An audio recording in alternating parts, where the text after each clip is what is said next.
사랑스러운 우리 전택 청소년 여러분 잘 지내고 있습니까? 요즘 날씨가 많이 더워졌죠? 여름이니까 더운 거죠? 여름답게 덥습니다. 이제 곧 여름방학도 이제 우리가 만나게 될 것이고요. 또 더운 여름철에는 여러 가지 건강에 위험 요소가 많습니다. 건강 잘 챙기시기 바라고요. 이번 달부터는 우리 전태 청소년 여러분들과 공부해야 될 내용이 법화경에 나오는 7가지 비유를 좀 공부해 보려고 그래요. 법화경에는 크게 7가지 비유가 나온다 그래서 법화칠유 이렇게 부릅니다. 법화경에 나오는 7가지 비유란 그런 의미겠죠. 비유는 왜 들으셨을까? 우리가 제가 곰곰이 생각해 보면 부처님 말씀은 어렵잖아요. 특히나 법화경의 말씀은 부처님의 최상 궁극의 말씀이잖아요. 바로 우리 모두가 성불을 해야 된다는, 성불을 할 수 있다는 그러한 가르침이에요. 모두가 부처가 될 수 있다는 얘기잖아요. 얼마나 어려운 얘기입니까? 그러다 보니까 부처님은 이 모두가 부처가 될 수 있다는 가르침을 설명하기 위해서 여러 가지 고민을 하시다가 결국은 비유를 들으셨는데요. 비유는 지금까지 법화경이 설해지기 전에 설했던 가르침과는 뭔가 차별화된 것이 바로 법화경이고, 또 지금까지 했던 것을 어떻게 이해를 구할까, 어떻게 이해를 시킬까 하시다가 지금까지 한 것이 바로 방편이고, 지금부터 내가 하고자 하는 법화경은 바로 진실이다라고 하는 그런 말씀을 하고자 하는 것입니다. 그러니까 방편과 진실을 어떻게 이해를 시킬까 하는 고민 끝에 부처님은 비유를 드셨는데요. 그게 법화경에 7가지가 나온다 그래서 법화칠유라고 하는데요. 오늘 그 첫 번째 비유인 화택삼거의 비유에 대해서 말씀을 드리려고 합니다. 이건 법화경의 세 번째 품인 비유품에 나오는데요. 화택, 불타는 집 이런 뜻이죠. 삼거, 세수레 이런 뜻입니다. 화택삼거의 비유를 잠깐 살펴보면 이렇죠. 어느 큰 장자가 있었는데 장자에게는 많은 자식이 있었고요. 그런데 그 장자의 집에 갑자기 불이 났어요. 우리는 만약에 불이 났다면 어떡할까요? 얼른 뛰어나오겠죠. 그런데 이 불타는 집은 바로 무엇을 의미할까요? 우리들이 살아가는 현실 세계, 바로 이 중생들이 살아가는 이 고통의 세계를 얘기하는 겁니다. 거기에 불이 났으니까 그 고통이 더욱더 심해질 거 아니겠어요? 그런데 그 아이들은 그 불타는 집에서 뛰쳐나오려고 하지 않습니다.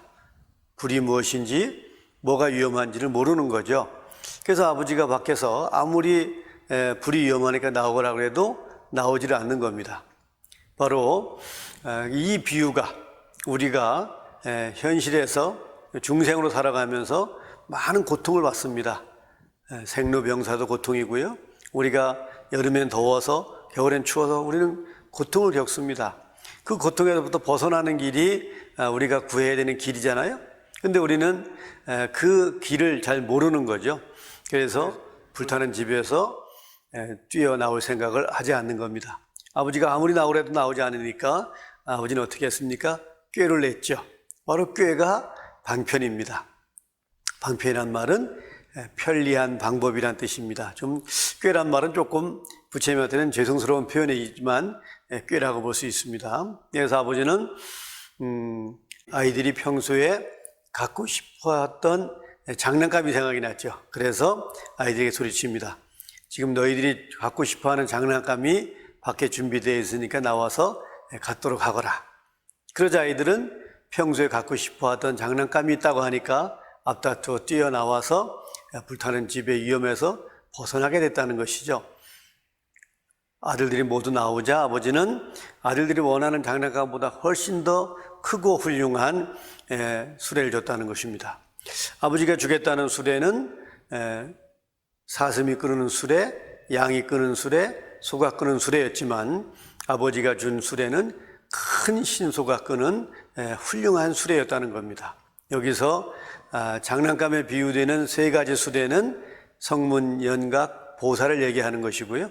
그리고 아버지가 주셨다는 큰 수레는 바로 부처를 얘기하는 겁니다. 그러니까 여기서 아버지는 부처님을 상징하는 것이고요. 아이들은 우리와 같은 중생을 표현하시고자 하신 것이겠죠.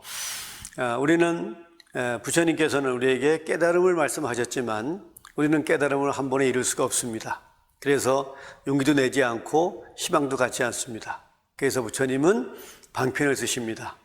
어쩌면 우리가 절에 다니면서 부처님을 통해서 가피를 입어서 소원을 이루는 것, 이것도 결국은 방편이고요. 우리가 부처님을 통해서 내가 스스로 부처가 되지 않는 한 부처님을 통해서 얻는 모든 것은 방편입니다. 그래서 우리가 가야 되는 최종 목적지는 바로 성불입니다. 그래서 우리가 항상 법회 끝날 때마다 뭐라 그래요? 성불하십시오, 합장하고 성불하십시오 이렇게 인사하는 이유가 우리가 가야 될 최종 목적지가 부처가 되는 일, 즉 성불이기 때문입니다. 그래서 우리는 현실 가운데 겪고 있는 모든 어려움을 스스로 극복하고, 즉 마치 불타는 집에 마냥 즐겨서 놀지 말고 뛰쳐나와야 됩니다.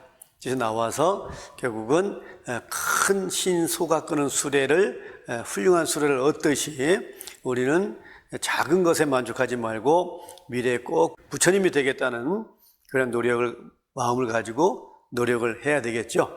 그것이 바로 부처님께서 법화경의 7가지 비유를 들은 목적이고요. 또 부처님께서 법화경을 우리에게 설법하신 이유라고 볼 수 있을 것입니다. 우리가 법화경의 비유를 가만히 보면 우리가 충분히 이해할 수 있는 내용을 가지고 말씀하십니다. 왜? 바로 법화경은 어렵기 때문에 우리에게 이해를 돕기 위해서 비유를 들으셨기 때문이죠. 마치 불타는 집 속에서 위험한데도 불구하고 나올 생각이 없는 아들들을 장난감을 주겠다고 해서 밖으로 나오게 했던 아버지처럼 바로 부처님은 우리에게 소원성취라고 하는 방편을 통해서 우리에게 미래에 꼭 부처가 되는 노력을 해야 된다는 말씀을 우리에게 하시고자 하는 것이겠죠. 우리가 법회를 통해서 얻어지는 작은 행복, 물론 소중합니다.